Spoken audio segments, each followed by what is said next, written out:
مدینہ منورہ میں کوئی نہ رہے حتیٰ کہ جنگل کے درندے آئے اور ابو بکر کو گھسیٹ کر لے جائے۔ یہ حکم صادر ہوا خلیفہ اول کی طرف سے۔ مسلمہ کذاب کے دعوے نبوت کے نتیجہ میں لڑی گئی جنگ یمامہ، جہاں 1200 صحابہ کرام کی شہادت ہوئی۔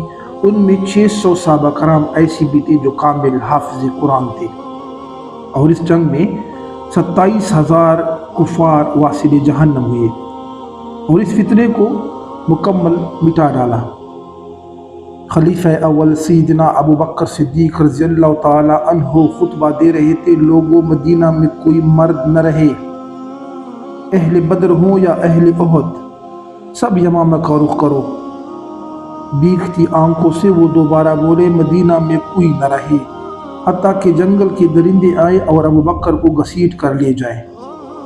صحابہ کرام کہتے ہیں کہ اگر حضرت علی المرتضیٰ سیدنا ابو بکر صدیق کو نہ روکتے تو وہ خود تلوار اٹھا کر یمامہ کا رخ کرتے۔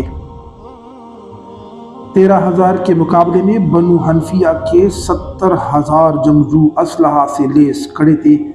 یہ وہی جنگ تھی جس کے متعلق اہل مدینہ کہتے تھے، بخدا ہم نے ایسی جنگ نہ کبھی پہلے لڑی نہ کبھی بعد میں لڑی۔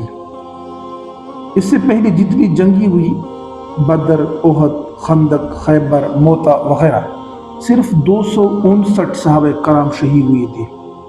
ختم نبوت کی دفاع میں 1200 صحابہ کرام کٹے جسموں کے ساتھ مقتل میں پڑے تھے۔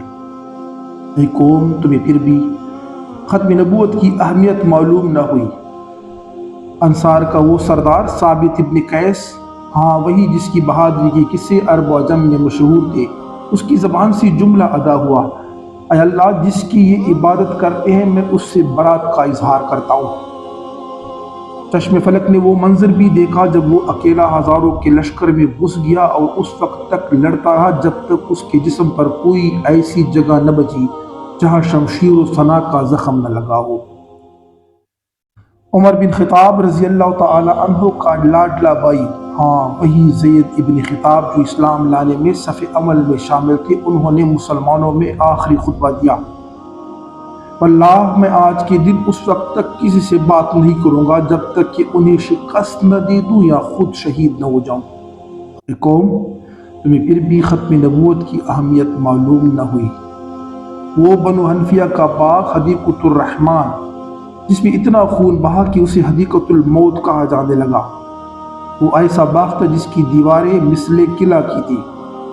کیا عقل یہ سوچ سکتی ہے کہ ہزاروں کا لشکر ہو اور برا ابن مالک کہے، لوگوں اب ایک ہی راستہ ہے، تم مجھے اٹھا کر اس قلعے میں پھینک دو، میں تمہارے لیے دروازہ کھولوں گا۔ اس نے قلعہ کی دیوار پر کھڑے ہو کر منکرین ختم نبوت کے اس لشکر جرار کو دیکھا اور پھر تنہا اس قلعہ میں چھلانگ لگا دی۔ قیامت تک جو بھی بہادری کا دعویٰ کرے گا، یہاں وہ بھی سر پکڑ لے گا۔ ایک اکیلا شخص ہزاروں سے لڑ رہا تھا، ہاں اس نے دروازہ بھی کھول دیا اور پھر مسلمانوں نے منکرین ختم نبوت کو کاٹ کر رکھ دیا۔ قوم، کاش کہ تم جان لیتے کہ تمہارے اسلاف نے اپنی جانیں دے کر رسول اللہ صلی اللہ علیہ وسلم کی ختم نبوت کا دفاع کیا ہے۔ کاش تمہیں یا رسول اللہ کہتے ان صحابہ کے جذبوں کا علم ہوتا جو ایک مٹھی پر جماعت کے ساتھ حد نگاہ تک پہلے لشکر سے ٹکرا گئے۔ اسی جنگ میں وحشی ابن حرب نے مسلمہ کذاب کو جہنم واصل کیا۔ اسی جنگ کے بعد وہ کہتے تھے شاید حمزہ کا کفارہ ادا ہو سکے۔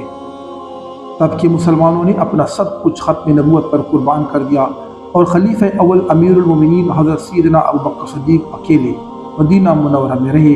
کہتے ہیں کہ وہ اتنے بے چین تھے کہ معلوم ہوتا تھا انگاروں پر پاؤں دھرے ہیں۔ ختم نبوت زندہ باد، تاجدار ختم نبوت زندہ باد۔